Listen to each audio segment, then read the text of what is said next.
he has a very high merit also in the world to come, apparently. Now, how do you make it possible for others to study Torah, right? Especially in this day and age where usually we would think, okay, look, if I've got $1 billion on the side, I can have them build a yeshiva now. I can have them pay for, kosher coffee, tea, milk, patisserie, right? Pastries, luncheons, and like books and talits, right? Talitot, prayer shawls and benches, comfortable chairs, state-of-the-art computers, all this stuff, right? Actually, if we really look at it, remember that Reshis Hokmah, in the beginning, wisdom, right? In the beginning, God created the heavens and the earth, and wisdom was there helping him. And wisdom is my sister, right? All right. Now, if you have authentic divine Hokmah, and you retain it and you work with it, and you utilize this to help others study Torah, to help Israel study Torah, right? And even all nations to study Torah, like, for example, the 7 Noahide laws, right? Leading to a basically perfect world, ever so gradually, yeah? Then imagine how high your merit is in the world to come.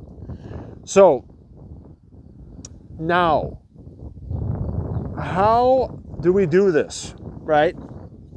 It's very simple. Remember that all the things that money can buy and that money can produce, right? All this stuff, even building yeshivas or houses of learning, building libraries for the general public to safely access books, wisdom, and also Jewish ethics in books, and whatever it is that's legit and that's kosher and that's good, right? All of that is actually, remember, primarily and ultimately from God, and it comes from God, and it's available from God, and it's like accessible and made accessible and to be gotten and to have and to actually be attained, and it's attainable by wisdom. It's actually attainable by wisdom. So if you have divine Hokmah, right, then you already have all the wealth and the ability to help anyone and everyone, whether in Israel or outside of the land, whether an Israelite, a Levite, or a Cohen, right? Whether he's a Jew or a non-Jew, Baruch Hashem, right? To learn, read, and study, and become a doer of Torah, of the law. All right. Now, when I read this in Pirkei Avot 5:18, right, I thought that's a worthy cause right there. How do we do this? You know how much money I have on my bank account right now? You think it's enough to build a yeshiva right now? Baruch Hashem. It's just about enough to get myself either a kilogram bag of coffee or about 2 coffees to go. Baruch Hashem. Yet I have something much more valuable, and so should you. And now I'm sharing it with you, right? Because I've got this thing, I'm sharing this thing because I know that, first of all, it's what God commands, and secondarily, there's a good reward for it. Although I'm actually seeking to do this mitzvah because of, serving God, and because of the goodness that God has given to me, and to seek to share that with all of you, yet actually even more so because of the righteousness and the beneficent, loving goodness that it actually basically equates, or that this action results in. And it's the ability to actually, it's actually the ability to rectify, to repair Israel, to repair the entire world, to do a tikkun olam. And it's possible by wisdom. And a large part of it is actually Torah study, learning to do the law, become a doer of the law, or an Essene. Remember the Essenes, Baruch Hashem? From the Essene Gospel of Peace. When God, Book 3, the Essene worship, prologue. When God saw that his people would perish because they did not see the light of life, he chose the best of Israel so that they might make the light of life to shine before the sons of men. And those chosen were called Essenes, or Esseim, because they taught the ignorant, they healed the sick, and they gathered on the eve of every seventh day to rejoice with the angels. So like the ultimate Yehudi is an Essene, a doer of the law. You're a Talmudim, you're like students of the Torah, you're doing Talmud Torah, and you're doing Torah. That's an Essene Talmudim, an Essene Torah scholar, right? He's a Torah scholar, he studies the law, he has God's wisdom, and he can do the law. This is a serious thing. This is the objective, because having the technical knowledge and the practical ability, right, to perform God's commandments and fulfill God's will, that is something that is truly great. And we have that. And so do you. And so should you. And you're getting it. So listen, the most valuable contribution that I can make right now at this point to all of Israel, to every Yehudi, right, to every Levite, to every Cohen, and to every Jew, and to every non-Jew, and all of God's creatures, is actually this. It's that there's certain wisdom that I received from the Creator in the form of books, and from my Father, right, and things that I've been like reading about, and then I researched and I experimented with, and it proved to be true.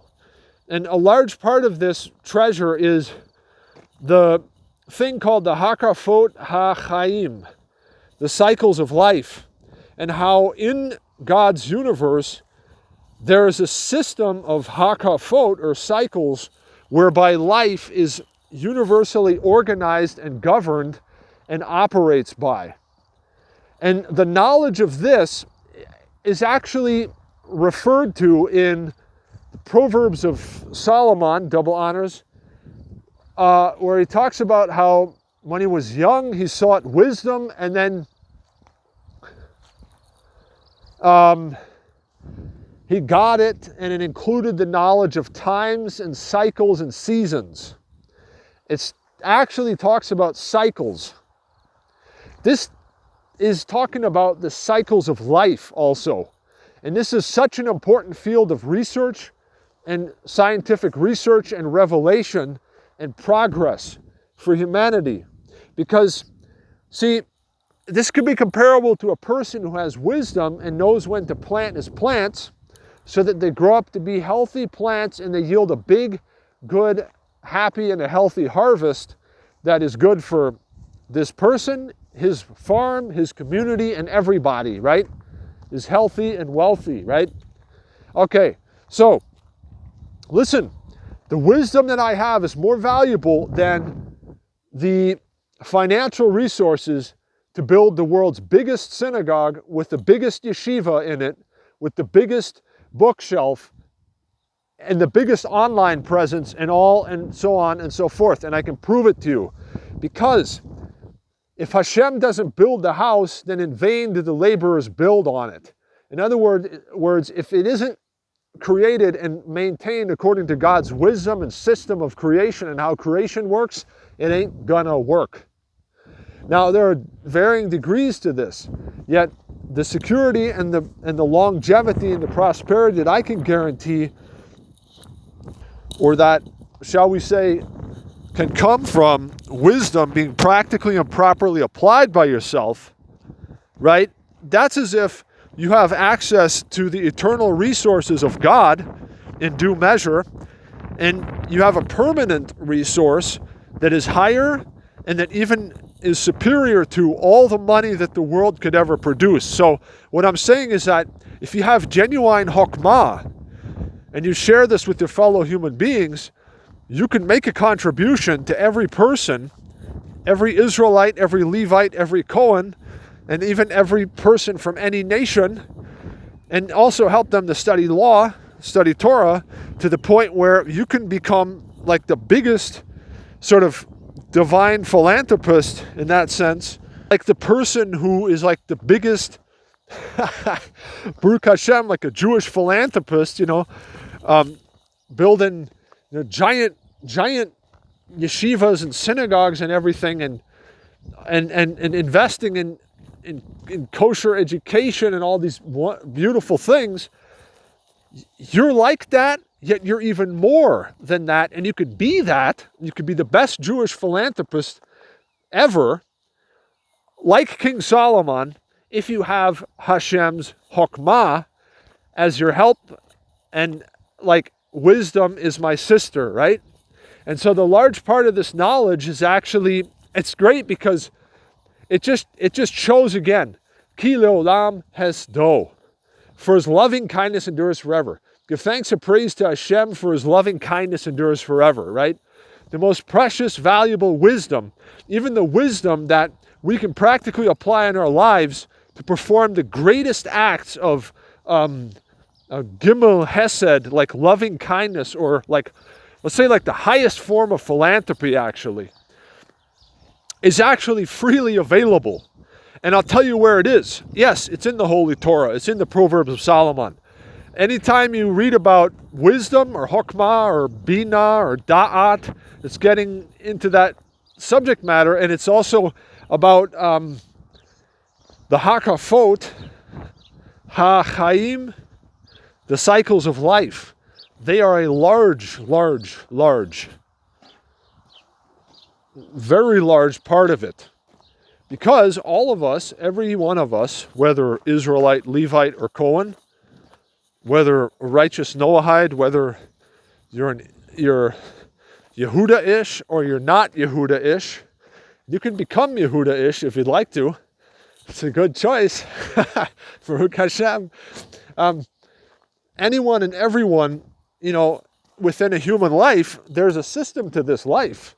And if you pay attention to the cycles of life, and you live in harmony with them, and this of course is in accordance with a kosher way of life, like anytime you hear the word wisdom in the Holy Torah, it includes the knowledge of this, the cycles of life. And this, most of the more detailed knowledge about the cycles of life was in fact published in a book called Self-Mastery and Fate with the Cycles of Life by H. Spencer Lewis. Now, this book is actually published by the ancient mystical order of the Rosy Cross.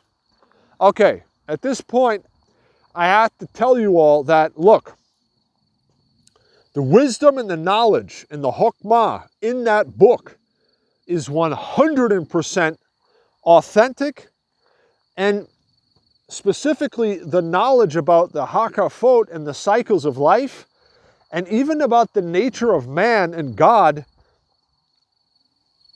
and the Yachad of that.